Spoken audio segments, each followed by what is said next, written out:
udah manasik 3 hari, udah beres. Terus jujur ini excited banget. Kayak udah nggak sabar nunggu kapan berangkatnya.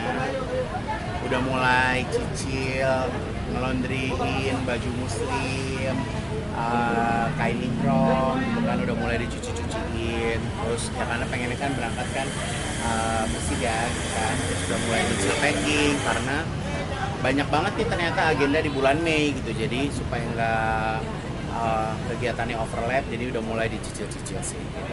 Tanggal berapa sih? Aku berangkatnya tanggal 28 Mei, jangan nanya jamnya karena Kaigun lupa ya. Tapi yang jelas keberangkatan Kaigun ini berangkat nanti dari Jakarta. Sepertinya pesawat aku nggak transit, tapi langsung ke direct, langsung ke Jeddah. Dari Jeddah, kalau nggak salah aku langsung naik train ke Madinah. Jadi aku akan singgah dulu di Madinah beberapa hari. Habis itu aku ngambil mikot, bersiap untuk umroh, baru berangkat ke Mekah langsung umroh gitu. Dan selebihnya tinggal ikutin agenda nikmatnya seperti apa gitu, karena kan ya haji sama umroh kan beda ritmenya gitu, beda alurnya gitu. Jadi di saat ada momen-momen yang aku bisa waktu sendiri, ya mungkin aku bakal janjian sama Ruben, bakal janjian sama teman-teman lain yang beda travel ya gitu. Tapi kalau misalnya nanti kalau pas udah yang harus bareng-bareng ya harus selalu bareng sama travel aku sih. Ada sharing nggak sih Kak sama Kak Ruben Kak? Apa? Ada sharing nggak sih gitu? Kalau ada sharing sih nggak ada, cuman tadi dia tuh sempat cerita aja, ini hotel gue di sini, hotel gue di sini, ya udah aku bilang gitu. Jadi ya kan namanya ibadah, aku yakin setiap orang punya porsinya masing-masing ya. Jadi porsi saya sama porsinya Ruben mungkin berbeda gitu. Jadi kalau namanya ibadah ya memang harus dilakuinnya sesuai dengan porsinya masing-masing. Jadi aku nggak mau maksain, ayo ketemu gue apa segala macam, nggak mau gitu. Jadi beliau juga punya agenda sendiri, nanti aku juga punya agenda sendiri. Iya, persahabatan kalian tuh gitu. Berapa banyak yang akan dibawa nih kira-kira? 2 koper aja cukup. Aku malah niatku adalah aku bawa 2 koper. Pas aku pulang, baju-baju yang pernah aku pakai di haji aku tinggal, aku kasih orang. Katanya sih bagusnya gitu ya gitu. Jadi kemungkinan pulang bawa 1 koper aja. Kak, banyak yang terinspirasi sama Kak dengan Kak Ruben, misalnya persahabatannya sampai bisa Masya Allah ya haji bareng, maksudnya istiqomah gitu Kak ibadah. Ya kalau buat aku sih ini bukan karena persahabatan kita ya, tapi memang udah qadarullah ya. Kayak Allah tuh udah kayak kasih situasi, kasih rencana yang kita sendiri nggak pernah ada planning. Aku pun sama Ruben nggak pernah ngebahas tentang agama, tentang prinsip, itu tuh aku nggak pernah bahas sama sekali gitu. Tapi di saat Allah kasih kemudahan, kita benar-benar bisa menjadi teman yang bisa ya selalu support kalau lagi ibadah gitu. Jadi itu aja sih, jadi surprise banget. Malah ini buat aku sih Ruben tuh benar-benar hebat banget gitu. Baru login langsung diundang sama Allah untuk haji, itu kan Masya Allah ya gitu. Maksudnya nggak semua orang bisa mendapatkan kesempatan itu. Soal sedekah Apa sih Ruben sendiri? Kalau aku se-excited apa dia, aku nggak tahu ya, karena kan kita nggak tinggal serumah ya Mbak. Jadi aku nggak tahu dia se-excited apa gitu. Kak, soal sedekah subuh dong Kak, ini udah hari Ya keberapa jadi sih Kak, dan maksud aku banyak yang gini ya, berterima kasih maksud Kak. aku tuh gini, apa yang aku lakuin, sedekahku, infak aku tuh nggak mau nantinya digoreng sama netizen gitu loh. Karena kalau kalian terus-terus memberitakan, aku takutnya pahalanya juga nggak nyampe ke aku. Jadi aku tuh pengennya kalau menjalankan satu ibadah tuh ya udah pengen ya karena Allah aja, bukan karena pengen apa-apa gitu. Dan kenapa aku posting? Karena aku anggap bahwa sosial media itu kan rumahku ya, tempat aku untuk bercerita, tempat aku untuk berbagi kebaikan gitu. Jadi buat aku ya semoga apa yang aku lakuin banyak orang ikutin, karena aku juga tahu sedekah subuh itu dari sahabat aku. Dia tuh seorang interior designer rumah gitu. Jadi dia tuh setiap pagi aku ngeliat, Kak, apa sih Kak kok di meja makannya banyak makanan. Dia ceritain, oh ini namanya sedekah subuh. Jadi aku tuh setiap pagi tuh masak untuk bagiin.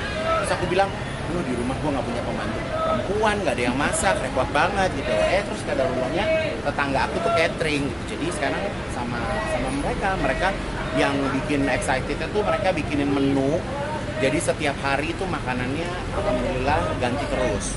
Jadi kadang nasi, kadang sandwich, kadang pasta. Jadi ya suka-suka tetanggaku aja masaknya seperti apa. Sampai kapan sih Kak pedagang? Sampai mau memisahkan kita. Ya nggak tahu sampai kapan ya, namanya juga orang bersedekah gitu kan. Tapi kemarin juga ada kalanya aku pergi dulu berapa hari, aku break dulu ya. Jadi ada seperti itu. Kita nyambung lagi ya kayak gitu sih. Banyak yang merasa kebantu Kak. Ya kalau merasa terbantu berarti alhamdulillah. Yang namanya kaum ibu pagi-pagi nyiapin sarapan kan pasti juga ada lelahnya ya kan. Tapi kalau misalnya maksudnya lepas dari mereka mampu atau tidak, namanya seorang perempuan diringankan bebannya, ada makanan buat keluarganya kan insya Allah juga senang. Makanya kalian mau jadi tetangga. Mau. Secara pribadi lu kayaknya nggak seneng korban terus selama ibadah di sana karena kan Kalau pengen nemenin sih enggak ya, biasa aja. Aku orangnya biasa sih, mau ikut aku boleh. Aku nih ya, aku tuh selama aku ibadah, aku nggak pernah mau memaksakan orang lain untuk mengikuti gaya ibadah aku. Jadi kayak aku pun, jangankan sama Ruben ya, sama kayak pegawai aku sendiri yang aku ajak ibadah. Mau ikut aku boleh, mau ke masjid boleh, mau sholat di kamar boleh, mau sholat di hotel boleh, mau kemana boleh, bebas. Karena buat aku itu kan sarana dan waktunya kita tuh punya cara masing-masing kan. Aku nggak mau kayak misalnya, lu nggak sholat gimana sih, lu nggak sholat?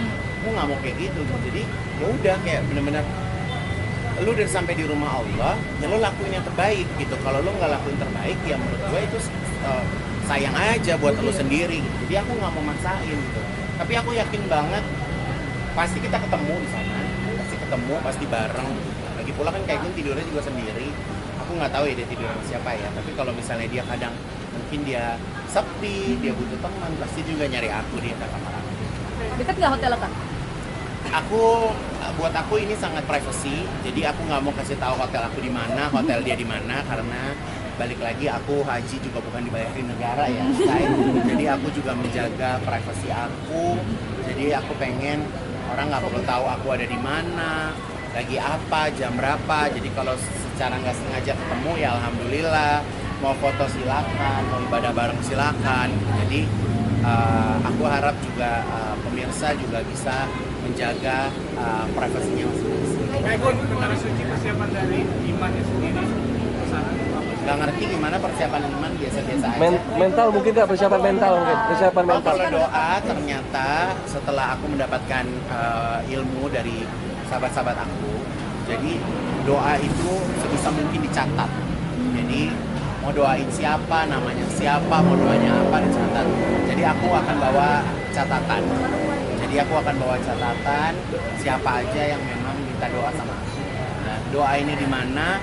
Aku udah tahu titik-titiknya, yang aku dikasih tahu titik-titik mustajabnya di mana gitu. Tapi itu aku rahasiain juga buat kalian ya, karena aku nggak mau jadi orang yang besok tahu itu. Tapi yang jelas aku insya Allah bisa menjalankan apa ya istilahnya, kalau orang udah minta, orang udah nitip kan harus dikerjain ya. Jadi ya insya Allah aku catat, nggak ada yang kurang sedikit pun. Baik, jadi kan boleh haji atau kurban nanti di sini akan dilaksanakan juga atau seperti apa? Nah aku juga dapat pelajaran juga, kalau kita lagi menjalankan ibadah haji itu memang tidak diwajibkan untuk berkurban. Jadi mungkin yang berkurban mamaku, kakakku, keluargaku. Kalau aku insya Allah tahun ini aku dapat. Dari itu kemarin ikut ke agama itu. Ya alhamdulillah diundang. Aku kemarin datang di acara akikah, acaranya manis, intimate, sangat terbatas yang hadir. Tapi aku melihat itu benar-benar kayak dream wedding Luna sama Maxim, dan seneng sih ngeliatnya semuanya kayak lancar, bagus, rapi. Luna juga cantik banget gitu. Jadi buat aku seneng aja bisa mendapatkan kesempatan menjadi saksi kebahagiaan Luna sama Maxim. Sempat bikin konten beban hidup bertambah juga karena teman Bukan lagi, itu kan karena Luna ya mancingnya gitu kan. Jadi nunggu Oki Lukman bukan baru lagi juga. gitu kan. Jadi kan Apalagi awalnya belum kan merit. Luna aja belum merit ya kan. Jadi canda-canda aja sih. Oke. Makasih Kak Igun. Jadi aku Aku doa kamu, minta jodoh kamu aja ya. Jadi kalau buat aku apapun doa yang aku panjatkan, biarlah itu menjadi rahasia aku sama Allah. Ya, aku yakin sekali setiap orang punya prioritas dalam hidupnya. Jadi yang paling penting adalah doain supaya bisa istiqomah gitu, karena buat aku kita kan sama ya, sama-sama manusia. Hidupnya kadang ada up-nya, ada down-nya, kadang ya manusia itu kan karakternya selalu berubah-ubah gitu. Jadi di saat aku lagi alhamdulillah diberikan kesempatan untuk memperbaiki ibadah aku dari sebelum-sebelumnya, aku benar-benar sangat menikmati sih gitu. Jadi ya semoga saya bisa menjadi pribadi yang lebih baik, bisa nggak menghindar dari kalian, ya kan, bisa nice selalu, gitu kan, kita selalu bisa jadi partner yang selalu mengasyikan, berita-berita baik juga selalu ada, kan selalu seperti itu ya, gitu. Jadi berada di circle yang bagus, gitu kan, di kehidupan yang bagus, jadi auranya juga jadi bagus, gitu. Oke, udah saatnya sholat maghrib.